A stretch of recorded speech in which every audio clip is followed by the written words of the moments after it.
Почитувани, генералниот секретар на владата на Република Македонија, Драги Рашковски, се уште молчи за своето незаконско, криминално и недомакинско работење.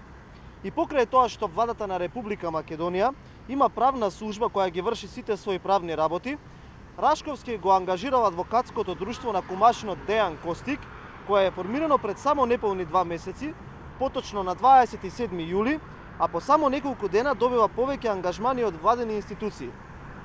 Што прва сомнеш дека ова е намерно направено, се со цел да се испумпаат парите од државните институции и со тоа да се доведе до банкрот и целосен крах на државниот буџет. Од она што јавноста го знае досега е дека оваа адвокатска канцеларија за неколку часови давање услуги наплаќаше неверојатни 36.788 денари, како и 10.500 денари, што значи класично испумпување на средства од буџетот. Но, почитувани граѓани, ова не е единствениот случај за непотизам.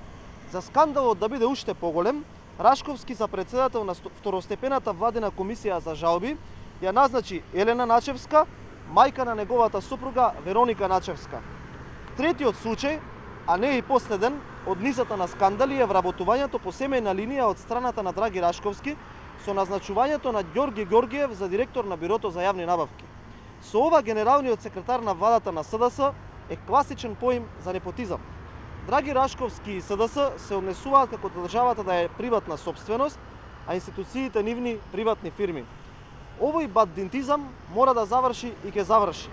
Граѓаните на 15 октомври на предстојните локални избори ќе кажат не на расипничката политика која ја спроведуваат СДС и ЗАЕВ.